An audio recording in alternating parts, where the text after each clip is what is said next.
Brought to you by Agilus Diagnostics.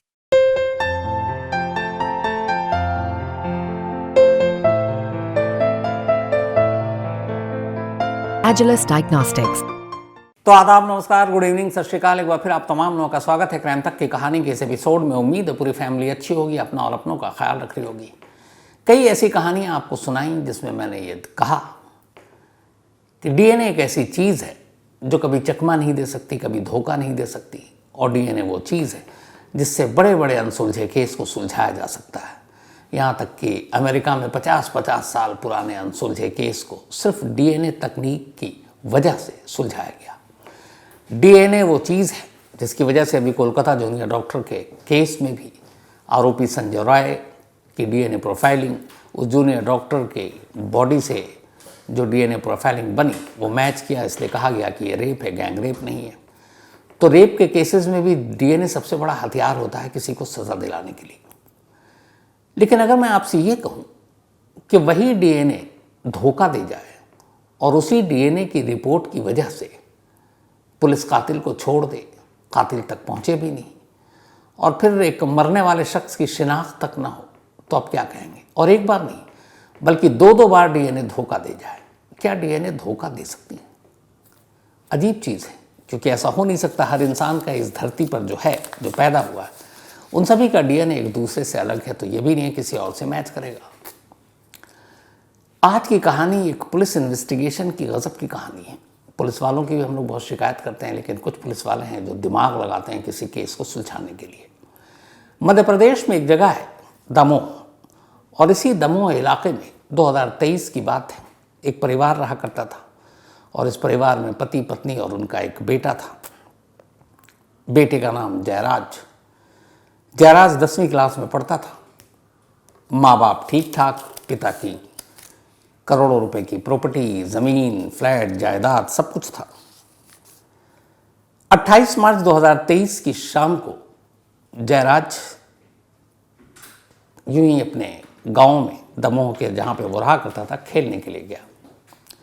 जब वो खेलने के लिए गया तो उसके बाद घर ही नहीं लौटा। शाम हो गई, घर वाले परेशान, पूरी रात नहीं लौटे। 28 मार्च 2023 की ये बात है। जब हर तरफ ढूंढा, कहीं नहीं मिला, दोस्तों के पास भी नहीं मिला, तो 29 मार्च 2023 को घर वाले परेशान होकर पुलिस स्टेशन पहुंचते हैं और अपने बेटे की गुमशुदगी की रिपोर्ट लिखा देते हैं। अब पुलिस रिपोर्ट लिखती है और उसके बाद तलाश शुरू करती है। जब 2-3 दिन तक नहीं मिलता तो घर वाले अंदेशा जताते हैं कि उसका किडनैप हुआ है, लेकिन रैंसम के लिए कोई कॉल नहीं आ रहा है। पुलिस किडनैपिंग का मामला दर्ज कर तफ्तीश शुरू करती है। दिन बीतते जाते हैं, लेकिन जयराज का कोई सुराग नहीं मिलता। माँ बाप इस दौरान में अपनी तरफ से कोशिश करते हैं। 5 लाख रुपए के इनाम का ऐलान करते हैं कि जो भी उनके बेटे का सुराग या पता देगा उसे 5 लाख रुपए हम नकद इनाम देंगे, बट उसका भी कोई फ़ायदा नहीं हुआ। 28 मार्च के बाद पूरा अप्रैल बीत गया, जयराज का कोई सुराग नहीं मिला। मई आ गया, जयराज का कोई सुराग नहीं मिला। और तभी 14 मई की तारीख आती है। मतलब अब लगभग 28 मार्च को गायब हुआ था, अप्रैल, मई, 1.5 महीने से ज़्यादा का वक्त हो गया। उसी दमोह के उसी एक खेत में कुछ लोग जब गुजरते हैं तो उन्हें एक कंकाल दिखाई देता है। पुलिस को खबर दी जाती है, पुलिस मौके पर पहुंचती है। अब कंकाल इधर मिलता है, उधर जयराज अभी तक गायब है। पुलिस का दिमाग चलता है कि कहीं ऐसा तो नहीं कि कंकाल उसी का है। कंकाल के पास कुछ कपड़े और बेल्ट भी मिलते हैं, उसी कंकाल से लिपटे हुए। पुलिस फौरन जयराज के माता पिता को फ़ोन करती है और मौके पे बुलाती है। माता पिता आते हैं, कंकाल देखते हैं, और कंकाल के साथ जैसे ही वो पैंट और शर्ट के वो फटे हुए लिपटे हुए कपड़ों को देखते हैं और उस बेल्ट को देखते हैं, दोनों रो पड़ते हैं। कहते हैं कि ये मेरा बेटा जयराज ही है। अब पुलिस को लगता है कि जो जयराज अब तक गुम था, जिसकी किडनैपिंग का मामला था, वो मर चुका है। तो पुलिस अब कंकाल को उठाती है, अपने कस्टडी में लेती है। घर वाले कहते हैं अभी इस कंकाल को सौंप दो ताकि हम अपने इकलौते बेटे का अंतिम संस्कार कर सकें। लेकिन पुलिस की मजबूरी थी। सिर्फ माँ बाप की शिनाख्त करने की वजह से और वो बेल्ट और कपड़े मिलने की वजह से पुलिस ये नहीं मान सकती थी कि ये कंकाल उन्हीं के बेटे जयराज का है। कानूनी तौर पर उसकी पहचान ज़रूरी थी, और वो कानूनी पहचान तभी होती जब जयराज के उस कंकाल का मिलान उसके माँ बाप के डीएनए सैंपल से होता। तो माँ बाप के ब्लड सैंपल लिए गए और उसके बाद सागर के ही फॉरेंसिक साइंस लैब में उस कंकाल और उनके माँ बाप जयराज के, उन दोनों की डीएनए प्रोफाइलिंग के लिए भेज दिए गए। तब तक पुलिस ने कहा जब तक साबित ना हो जाए हम आपको कंकाल सौंप नहीं सकते। अब इसके बाद डीएनए का वहाँ पे जब सैंपल गया तो सागर फॉरेंसिक लैब से डीएनए की रिपोर्ट आई। रिपोर्ट चौंकाने वाली थी। ये रिपोर्ट वो रिपोर्ट थी जिसको एक तरफ माँ बाप समझ में नहीं रहे थे कि कैसे लें, खुश हों या क्या करें, क्योंकि डीएनए रिपोर्ट ने ये कहा कि ये जयराज नहीं है, ये कंकाल किसी और का है, क्योंकि उसके माँ बाप से उसका डीएनए मैच नहीं किया। अब पुलिस को लगा कि सागर जैसी छोटी जगह पर शायद फॉरेंसिक साइंस लैब से कोई गलती हुई है, पुख्ता होना ज़रूरी था। इधर माँ बाप परेशान कि मेरे बेटे के कातिल को पकड़ो, अब चूँकि कंकाल मिला। पुलिस उधर ये कन्फर्म ही नहीं कर पा रही है कि ये कंकाल उन्हीं के बेटे का है। माँ बाप इस दौरान में इधर उधर भटक रहे हैं। पुलिस ने फिर कहा कि चलो एक काम करते हैं, इस बार इसका डीएनए जो सैंपल है सागर की बजाय इस देश के जाने माने कुछ फॉरेंसिक्स लेबोरेटरी है, जिनमें से एक चंडीगढ़ है। ये देश के बहुत नामचीन लैब में से एक है, चंडीगढ़ का फॉरेंसिक लैब। इत्तेफाक से मुझे मौका मिला वहाँ 2-3 बार जाने का और मैंने वहाँ देखा है किस तरीके से काम होता है, बहुत सारी जानकारी मिली थी। तो अब सागर के बाद दमोह पुलिस ने माँ बाप के ब्लड सैंपल को उस कंकाल के सैंपल के साथ चंडीगढ़ फॉरेंसिक लैब भेज दिया, इस उम्मीद में कि इस बार मामला आर पार हो जाएगा। भेजने के बाद अब इंतज़ार कर रहे हैं। इधर माँ बाप लगातार अपने बेटे के कातिल को पकड़ने की गुहार कर रहे हैं। कुछ वक्त बीता और चंडीगढ़ फॉरेंसिक साइंस लैब से दमोह पुलिस को डीएनए रिपोर्ट आ गई। इत्तेफाक से इस बार भी रिपोर्ट वही थी जो सागर फॉरेंसिक लैब ने दी थी, यानी कि ये कंकाल जयराज का नहीं था, किसी और का था, क्योंकि जयराज से उसके माँ बाप का डीएनए मिला नहीं। अब पुलिस परेशान कि क्या करें। इधर माँ बाप भी थकार कर कह रहे हैं कि एक काम कीजिए, हमारे बच्चे का बेल्ट और कपड़े हमें मालूम है, मैंने ही उसे दिलाए थे, बाप कहता है, और वो उधर आपके कस्टडी में पड़ा हुआ है, हमारा इकलौता बेटा है, कम से कम हमें आप उसका कंकाल दे दीजिए, आपके पास सैंपल तो अब ही है, हम उसका अंतिम संस्कार कर सकें ताकि हमें भी सुकून मिले, हमारे बेटे की आत्मा को भी सुकून मिले। अब पुलिस लगातार मना कर रही है कि मैं कंकाल कैसे दूं, क्योंकि अभी तक क्लियर नहीं हो रहा, और अगर ये जयराज नहीं है तो किसका है ये तो पता करना है। और 2-2 बार डीएनए सैंपल हो चुका है, मतलब टेस्ट। अब फैमिली इधर लगातार दबाव डाल रही थी, पुलिस किसी नतीजे पर नहीं पहुंची, क्या करें। इसी दौरान में इस दमोह के जो थाना था और वहाँ के जो एसपी थे, उनमें से किसी एक का ट्रांसफ़र हो जाता है। अब दूसरे पुलिस अफसर पहुंचते हैं। वहाँ आने के बाद इस केस पर उनकी नज़र पड़ती है, पूरी केस को स्टडी करते हैं। स्टडी करने के बाद वो देखते हैं कि माँ बाप अपनी जगह बिल्कुल सही हैं। अगर बेल्ट किसी और का होता तो वो उस कंकाल से यूँ चिपका और अंदर घुसा हुआ नहीं होता, क्योंकि 1.5 महीना पुराना कंकाल था। कपड़े के भी जो टुकड़े थे वो ऐसा नहीं था कि किसी ने लाकर बाद में डाला हो। अब ये लेकिन पता नहीं कि मौत के वक्त, यानी कि अगर कत्ल है तो मारने के बाद ये कपड़े पहनाए गए और बेल्ट पहनाए गए, तब तो उसी सिचुएशन में कंकाल मिलेगा। लेकिन अगर ऐसा नहीं है तो फिर माँ बाप अपनी जगह गलत नहीं है। और दूसरा, इस डीएनए के ज़रिए जो शुरुआती एज का पता चला, वो भी ये पता चला कि मरने वाले की उम्र करीब 15 से 18-19 साल के दरमियान है। जयराज की भी उम्र यही थी। तो ये सारी चीज़ें मिल रही थी। तो उन्होंने पूरी केस को स्टडी करने के बाद कहा कि आखिर ये डीएनए मिल क्यों नहीं रहा। उन्होंने कहा फिर से ज़रा कुछ पूछताछ करते हैं। अभी तक ये बात किसी के दिमाग में नहीं आई, क्योंकि डीएनए या तो मैच नहीं करता है या करता है, पेरेंट्स का या उसका पता चल जाएगा उसका है कि नहीं। अब जब उनके दिमाग में ये बात आई तो उन्होंने पेरेंट्स से दोबारा पूछताछ की, और उन्होंने पूछताछ की कि ये बताइए कि इसका डीएनए सैंपल मिल नहीं रहा, वो भी 2-2 जगह से, सागर फॉरेंसिक लैब से नहीं मिला, चंडीगढ़ से नहीं मिला, और आपका दावा है कि आपका बेटा है, तो फिर ऐसी क्या वजह है। उन्होंने कहा अच्छा ये बताइए कि चलिए कब पैदा हुआ, कहाँ पैदा हुआ। दिमाग में तमाम तरह की चीज़ें चल रही, कहीं ऐसा तो नहीं अस्पताल में बच्चा पैदा हुआ और बच्चा बदल गया। कई बार ऐसा केस हुआ है हमारे देश के अस्पतालों में। तो उनका पुलिसिया दिमाग चल रहा है कि कुछ गड़बड़ है, क्योंकि उन्हें ये भी यकीन है कि माँ बाप सच बोल रहे हैं और ये भी यकीन है कि कंकाल जयराज का है, लेकिन डीएनए मैच नहीं कर रहा, वजह क्या है। तो जब उन्होंने पूछा तो किसी पुलिस वाले ने इससे पहले ये सवाल ही नहीं पूछा, उनको लगा ये ज़रूरत ही नहीं है। तब उन्होंने जब पूछा कि ये कब पैदा हुआ, कहाँ पैदा हुआ, कैसे पैदा हुआ, तब माँ बाप ने एक ऐसी जानकारी दी जो अब तक उन्होंने दी ही नहीं थी।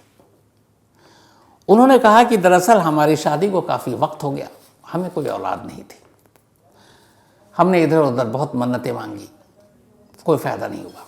फिर हमें किसी ने बताया कि आजकल एक नई टेक्नोलॉजी आई हुई है साइंस में, IVF, यानी कि टेस्ट ट्यूब बेबी। किसी और का स्पर्म लेकर या माँ बाप में से किसी का स्पर्म लेकर और वो फिर एक आप माँ बाप बन सकते हैं IVF टेक्नोलॉजी के ज़रिए, यानी कि टेस्ट ट्यूब बेबी पैदा करके। तो उन्होंने कहा फिर क्या हुआ। उन्होंने कहा हम इंदौर में एक IVF सेंटर में गए और उन्होंने हमारा सारा चेकअप किया और उसके बाद 2009 में टेस्ट ट्यूब टेक्निक से हमें एक बेटा हुआ, वही जयराज। यानी जयराज को उसकी मां ने अपने कोख से जन्म नहीं दिया था, ये IVF टेक्नोलॉजी के जरिए टेस्ट ट्यूब बेबी था जो पैदा हुआ। अब जब ये बात सामने आई तो उन पुलिस अफसर का दिमाग घूमा कि इस वजह से जो है ये डीएनए नहीं मैच कर रहा है, लेकिन टेस्ट ट्यूब बेबी का भी तो कुछ डीएनए होगा, जाहिर सी बात, वो आसमान से तो उतरा नहीं है। तो फिर उन्होंने अपने लेवल पर उसका एड्रेस लिया, उस इंदौर के IVF सेंटर का, और वहाँ पहुँचते हैं और कहते हैं कि ये पूरी डिटेल दिया और कहा कि जो 2009 में आपके IVF सेंटर में एक बच्चा जन्म हुआ था, क्या उसके स्पर्म डोनर का नाम आप हमें बता सकते हैं। अब देश में IVF जितने सेंटर, उनके बड़े सख्त कुछ नियम हैं। वो ये कि वो कभी डोनर का नाम डिस्क्लोज नहीं करेंगे, चाहे कुछ हो जाए। बहुत सारी उससे चीज़ें आ जाती हैं। कल को बच्चे को पता चले कि यहाँ से तो जन्म हुआ है, असली तो मैं उसका खून हूँ, तो मुश्किलें आ जाती हैं। तो ये किसी हद तक सही भी है। तो उस IVF सेंटर ने साफ हाथ जोड़ते हुए मना कर दिया कि हम कानूनी और नियम से बंधे हुए हैं, इसलिए हम उस डोनर का आपको नाम नहीं बता सकते। लेकिन अब ये कंफर्म हो गया कि ये जयराज IVF सेंटर के थ्रू एक टेस्ट ट्यूब बेबी है और यही वजह है कि माँ बाप से उसका डीएनए मैच नहीं कर रहा है। अब उस पुलिस अफसर ने दिमाग दौड़ाया कि क्या IVF सेंटर के थ्रू टेस्ट ट्यूब बेबी का डीएनए अगर मान लीजिए वो पैदा हुआ और इतने सालों से है, तो भी क्या पता किया जा सकता है कि वाकई ये उन्हीं का, मतलब उन्हीं के घर में था, वहीं रह रहा था साथ। क्योंकि जैसा मैंने शुरू में कहा कि डीएनए किसी ना किसी का तो होगा, लेकिन सेंटर ने देने से मना कर दिया, तो आप सैंपल नहीं है, आप बता नहीं सकते कि किसका बेटा है। माँ बाप को भी डोनर का पता नहीं है। लेकिन अब ये पता करना है कि ये लड़का इस घर में जिनको, मतलब जिनका बेटा है जयराज, वहाँ अगर ये बचपन से रह रहा है 2009 से, तो इसका मतलब है कि कुछ ऐसी तो चीज़ें होंगी जिससे हम साइंस एंड टेक्नोलॉजी के थ्रू ये साबित कर सकते हैं कि हाँ ये वही जयराज है जो इस घर में 14-15 साल तक रहा है। अब उस पुलिस वाले ने पढ़ना शुरू किया कि क्या ये एक ASP साहब थे, और वाकई सलाम है इन पुलिस अफसर को। संदीप मिश्रा ये दमोह के उस वक्त के ASP थे, जिन्होंने दिमाग लगाया और पूरी स्टडी की। और फिर जब उन्होंने सारी चीज़ें पढ़ी तो उन्हें लगा कि IVF तकनीक के थ्रू किसी का डीएनए कैसे पता किया जा सकता है। अब उन्होंने बड़ी रिसर्च किया, पढ़ाई लिखाई शुरू की। जब पढ़ाई लिखाई शुरू की तो अचानक उनकी नज़र एक किताब पर पड़ी, और एक अमेरिकी फॉरेंसिक एक्सपर्ट, उसने पूरे केस स्टडी के तौर पर इस बुक को लिखा था। इस बुक का नाम है DNA test in criminal investigation trial and paternity disputes, justice through science. तो ये बुक का नाम था, DNA test in criminal investigation trial and paternity disputes. अब इस बुक को जब उन्होंने पढ़ा तो बुक को पढ़ते हुए उन्हें पता चल गया कि जयराज का डीएनए उसके माँ बाप से मिलाने का एक तरीका है। इसके बाद उन्होंने एक लेटर लिखा और लेटर लिखने के बाद उस कंसर्न पुलिस स्टेशन में जहाँ ये केस था कहा कि तुम ये चीज़ें करो तो ये क्लियर हो जाएगा। लेकिन उस लोकल पुलिस स्टेशन ने इतना कुछ किया नहीं और तब तक ये एएसपी साहब कहीं और चले गए। उधर अब भी कंकाल थाने में है, कुछ नतीजा नहीं निकल रहा है। अब माँ बाप परेशान होकर पहुंच जाते हैं मध्य प्रदेश के सीएम के पास और उसके बाद पहले वो हाई कोर्ट में जाते हैं। हाई कोर्ट में एक रिट दाखिल करते हैं कि हमारे बेटे का ना ये पता बता रहे हैं कि डीएनए कौन है क्या है, और ना ही उसका कंकाल दे रहे हैं कि हम उसका अंतिम संस्कार कर सकें। तो उधर कोर्ट गए, उसके बाद सीएम के पास गए। तब कोर्ट ने ऑर्डर दिया कि आप को जो भी सैंपल रखिए पर उस कंकाल को उस माँ बाप को सौंपिए ताकि अंतिम संस्कार कर सके। हाई कोर्ट जाने के बाद पहली बार अब हाई कोर्ट ने ऑर्डर दिया कि ये जो भी आपकी इन्वेस्टिगेशन ये एक तरफ एक माँ बाप हैं, उनकी भावनाएं एक तरफ, इसलिए आप उस कंकाल को इन्हें सौंप दें। आखिरकार कंकाल मिलने के बाद और जयराज के गुम होने के 13 महीने और बाद 12 मई 2024 को यानी इसी साल कोर्ट के आदेश पर पुलिस ने वो कंकाल माँ बाप को सौंपा और माँ बाप ने 12 मई 2024 को उसका अंतिम संस्कार किया। यानी कि कुल 13 महीने तक वो कंकाल कहीं पड़ा हुआ था पुलिस के कब्जे में। अब अंतिम संस्कार करने के बाद इधर माँ बाप मध्य प्रदेश के चीफ मिनिस्टर से मिल चुके थे। नए जो चीफ मिनिस्टर मोहन यादव, उन्होंने सारी बात बताई। अब सीएम ऑफिस से पुलिस को इंस्ट्रक्शन जाता है थ्रू डीजीपी कि ये क्या तमाशा है, एक ये केस है, इसको आप लोग ढंग से सॉल्व कीजिए, पता कीजिए। अब उधर एएसपी ने बताया था कि क्या टेक्निक है जिससे पता चल सकता है। अब सीएम हाउस से फरमान आया तो पुलिस वालों के फिर होश उड़े। उन्होंने कहा चलो अब इस केस की फिर से जांच करते हैं। अब उसके बाद जब एएसपी ने ये बात उनको कही थी कि इसकी कैसे जांच हो सकती है, उस तरीके को अपनाया उन्होंने। एएसपी संदीप मिश्रा जो उस वक्त हुआ करते थे, तो तरीका ये था, उन्होंने कहा कि जयराज के घर से जाओ और उसके बचपन से जितनी भी उसकी निशानियां उसको कलेक्ट करो, जिसमें स्कूल जब गया तो उसके आईडी कार्ड भी होते हैं, उसकी किताब है, उसकी बस्ता है, बचपन में बच्चों को खिलौने दिए जाते हैं, वो खिलौने भी उठाओ। तो ये सारी चीज़ें कलेक्ट करवाई। कलेक्ट करवाने के बाद जो सारी चीज़ें मिली, उसमें उसके खिलौने, बस्ते, आईडी कार्ड और सीटी भी मिली। तो ये भी सारी चीज़ें मिल गई। तो फिर इसको भेजा गया फॉरेंसिक लैब चंडीगढ़ और कहा गया कि इन सारी चीज़ों में कुछ ना कुछ तो निशानियां होंगी, जैसे पसीने होंगे, लार होगी मतलब सलाइवा, बाल नाखून का कुछ हिस्सा होगा बैग में या कहीं फंसा हुआ, तो उसको निकालिए और उसका डीएनए निकालिए। और जो कंकाल का डीएनए आपको दिया है, जो पेरेंट्स से मैच नहीं कर रहा है, उस कंकाल के सैंपल के डीएनए से इस बच्चे के बैग, बस्ता, नाखून, बाल, सीटी, सलाइवा, जो भी उन चीज़ों में कहीं ना कहीं एक सबूत के तौर पर रखा हुआ है, उन दोनों का आप मिलान कीजिए। फॉरेंसिक लैब में सारी चीज़ें गई, इनमें से सैंपल मिले, कुछ नाखून मिले, कुछ बाल के टुकड़े मिले, कुछ पसीने की जो बूंदें उसमें चिपकी हुई थी, वो सारे बहुत बाद में भी काम आती। लार्वा मिला। अब उन सबको उस कंकाल के सैंपल के साथ मैच किया गया। तो ये सारी चीज़ें जो थी और उसमें सैंपल थे, वो उस कंकाल के सैंपल से मैच कर गए। तो इससे ये हो गया कि ये जयराज ही था। क्यों? क्योंकि ये सारी चीज़ें जयराज की थी और सारी चीज़ें जयराज की थी, इसीलिए उसकी सारी चीज़ें, सारी निशानियाँ उसमें थी और वो निशानियाँ उस कंकाल से मैच कर गई। तो अब कोई मतलब गुंजाइश नहीं बची कि ये किसकी है।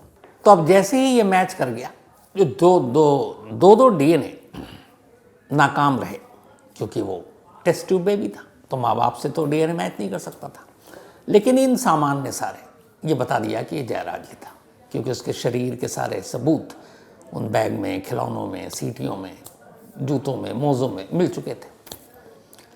तो अब सवाल ये था कि ये जयराज है, पर असली सवाल अब भी बाकी था कि फिर जयराज का कातिल कौन था।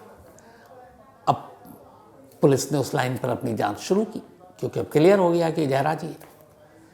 तो तफ्तीश शुरू हुई। तो तफ्तीश के दौरान पुलिस को पता चला कि आखिरी बार जयराज अपने एक कज़न चाचा के बेटे के साथ देखा गया था। उससे जब पुलिस ने पूछताछ की तो बोला कि हम अक्सर खेला करते थे और उस दिन भी वो उसको बाइक सिखा रहा था। अब जयराज के पिता लक्ष्मण से पुलिस ने पूछताछ की, तब उन्होंने एक नई कहानी बताई। उन्होंने कहा कि दरअसल उनके पास बहुत सारी ज़मीन है, प्रॉपर्टी है,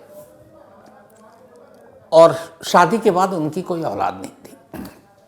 तो उनका एक सौतेला भाई है, और उसी सौतेला भाई जिसका नाम दशरथ है, उसका एक बेटा है मानवेंद्र, जो उसका कज़न है। तो सौतेले भाई से उनकी प्रॉपर्टी को लेकर कई बार झगड़ा हुआ कि तुम तो मियाँ बीवी हो, तुम्हारे कोई वारिस नहीं है, तो हमारे बेटे को दे दो, मानवेंद्र को। मतलब सौतेला भाई कह रहा है कि अपने भतीजे को दो। उन्होंने कहा ठीक है। इन दोनों को भी लगा था कि हमारी ज़िंदगी में तो कोई है ही नहीं वारिस, तो बाद में सब उसी को दे देंगे। लेकिन इधर इत्तेफाक से माँ बाप बनने की उनकी ललक और ख्वाहिश थी, जो उनको इंदौर ले गए IVF सेंटर में, और कुछ कोशिशों के बाद कामयाबी मिली और 2009 में जयराज पैदा हो गया। जब जयराज पैदा हुआ तो सौतेले भाई और भतीजे को अब एहसास हो गया कि इनका वारिस आ गया है। लेकिन क्या करें? फिर उन्हें किसी ने बताया IVF टेस्ट ट्यूब बेबी है, देखते हैं कितना सक्सेसफुल होता है। अब धीरे धीरे वो इंतज़ार करने लगे। घर में खुशी आई, माँ बाप उससे बहुत प्यार करते जयराज से। अब धीरे धीरे ये बड़ा हो रहा है। अब जैसे जैसे बड़ा हो रहा है तो सौतेले भाई और उसके बेटे को लग रहा है कि अगर ये बालिग हो गया फिर तो सारी वसीयत इसी के नाम होगी, हमको कुछ मिलेगा नहीं। तब उन्होंने तय किया कि इसके बालिग होने से पहले इसको मार देते हैं। और आखिरकार 28 मार्च को घुमाने के बहाने वो अपने साथ ले गया और ले जाकर उसका गला घोंटता है और वहीं खेत में दफना देता है। बाद में बारिश के पानी और बाकी चीज़ें होती हैं, वो कंकाल के रूप में धरती से ऊपर आ जाता है और कुछ लोग देख लेते हैं, जिसके बाद ये कंकाल बरामद होता है और फिर 2 DNA नाकाम होता है। तो असल में DNA पूरी तरह अपनी उस मायने में नाकाम नहीं हुआ, लेकिन नाकाम इसलिए हुआ क्योंकि लक्ष्मण और उनकी पत्नी का DNA सैंपल, चूँकि वो एक टेस्ट ट्यूब बेबी था, इसलिए जयराज से नहीं मिला। लेकिन बाकी चीज़ों ने, साइंस ने अपना काम कर दिया। और एक पुलिस अफसर जिसने एक अनसुलझे केस को सुलझाने के लिए तमाम कोशिश की कि क्या IVF तकनीक या टेस्ट ट्यूब बेबी का भी DNA या बाकी प्रोफाइलिंग कैसे मैच होता है, और देखिए वो उस बुक तक पहुँचे और ये केस सुलझा। तो कहते हैं कि अगर पुलिस वाले अपने ऊपर आ जाएं और सच्चे दिल से किसी केस की तफ्तीश करें ईमानदारी से, मुजरिम का बचना नामुमकिन है। लेकिन अफसोस ऐसे केसेस, ऐसी कहानियाँ बहुत कम सामने आती हैं और होती भी कम है। बाकी सब केसेस का क्या होता है ये हम और आप बेहतर जानते हैं। तो सलाम है इस दामोह पुलिस को और ख़ासकर उनके ASP साहब को, जिन्होंने, संदीप मिश्रा साहब, जिन्होंने इस अपने दिमाग से और अपनी मेहनत से इस केस को उसके मकाम तक पहुंचाया। तो कहानी में आज इतना ही, लेकिन कहानी ख़त्म करूं उससे पहले वही अपना सिलसिला। आज अमित पाठडिया, इनका जन्मदिन है, तो हैप्पी बर्थडे अमित साहब। इसके अलावा राखी वशिष्ठ का भी आज बर्थडे है, हैप्पी बर्थडे राखी। और ये भेजा है कल्की मिकू एंड मुकेश लावा ने। जोया अंजुम का भी जन्मदिन है, तो हैप्पी बर्थडे जोया, और भेजा दस्तगीर मुल्ला ने है। सावन वर्मा का भी बर्थडे है, तो हैप्पी बर्थडे सावन। साजिद का भी आज बर्थडे है, तो हैप्पी बर्थडे साजिद। ये फयाज़ अहमद के बेटे हैं, गाज़ीपुर से हैं। साथ ही हर्षित जी सहाय, इनका भी आज जन्मदिन है, तो हैप्पी बर्थडे हर्षित। और भेजा सिद्धार्थ रंजन ने। मांगी लाल, इन्होंने पूछा है IC 814 की कहानी क्या सच्ची है? बिल्कुल सच्ची है, और मैंने आपको कहानी में सुनाई भी है। ये डिटेल में आपको क्राइम तक पे मिल जाएगी। अभी शायद उस पर कोई सीरीज़ आई है, फिल्म आई है। दीप्ति सुंदर Bahera, thank you so much आपका। मोनी अरोड़ा, इन्होंने कहा कल की कहानी में आपने 2017 कहा, तो फिर 17 साल पुराना केस कैसे है? मोनी जी, मेरी एक गलतियाँ कई बार करता रहता हूँ। 2007 था वो, मैं 17 बोल गया। उसी तरह बीच में अभी 2-4 दिन पहले कुछ और भी गलती की थी मैंने। इतनी गलतियाँ करता रहता हूँ कि याद भी नहीं, लेकिन कुछ बड़ी की थी, जैसे ही याद आएगा बताऊँगा आपको। मनोज लुखार साहब, थैंक यू सो मच, आपका मेल पढ़ा और एग्री हूँ आपकी सारी बातों से। अनेक Rakesh, thank you so much अनेक, आपके इस मेल के लिए, और पक्का मैं आपको मेल करूँगा और आपसे ज़रूर बात करूँगा। साथ ही डॉक्टर भरत त्रिपाठी, ये डॉक्टर भरत त्रिपाठी जी वही हैं जिन्होंने इस दमोह की स्टोरी की फरमाइश की थी। तो थैंक यू सो मच, आपकी वजह से बाकी पूरी क्राइम तक फैमिली को इस कहानी को सुनने को मिला। Kanishk Rajput, thank you so much आपका भी। इसके अलावा अनिल मंडल, मुंबई पक्का आऊँगा तो पिज़्ज़ा ज़रूर खाऊँगा आपसे अनिल मंडल साहब। अजय सेन जोधपुर से हैं, thank you so much. Jodhpur में आऊँगा तो आपसे ज़रूर मिलूँगा। तो आज कहानी में इतनी। अब आपसे मुलाकात होगी कल रात 9 बजे किसी नई कहानी के साथ। तब तक अपना और अपनों का ख्याल रखिएगा। Thank you very much.